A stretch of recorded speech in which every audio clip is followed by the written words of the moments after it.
আসসালামু আলাইকুম বন্ধুরা। একটা কথা আছে না, কচুর লতি আর মানুষের লতি এক। এই যে আমার পাশে দাঁড়ায় রয়েছে না, উনি কিন্তু আমার সম্মানিত বড় ভাই।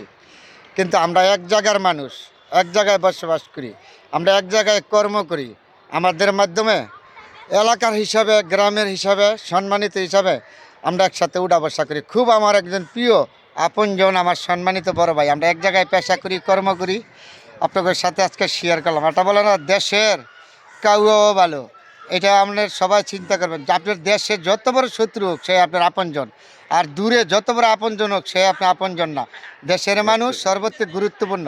আজকে যদি আমি একটা দুর্ঘটনা ঘটি, এই লোক যান প্রাণ দিয়ে চেষ্টা করবে আমাকে বাড়িতে পৌঁছাবার জন্য, আমাকে ঘরে পৌঁছাবার জন্য। দেশে মরার পরে লাশটা কান্দে করে নিবে, আমি নিব। যে দেশের মানুষের, এলাকার মানুষের এরকম একটা সম্মান। তো এই লোকটা আমার খুব সম্মানিত বড় ভাই। দোয়া করিবেন আমার ভাইয়ের সাথে। আজকে দেখা এক জায়গায় আমরা কর্ম করি, সবাই আমার ভাইয়ের জন্য দোয়া করিবেন, আমার জন্য দোয়া করিবেন। আপনাদের প্রতি দোয়া এবং ভালোবাসা রইল। আলহামদুলিল্লাহ।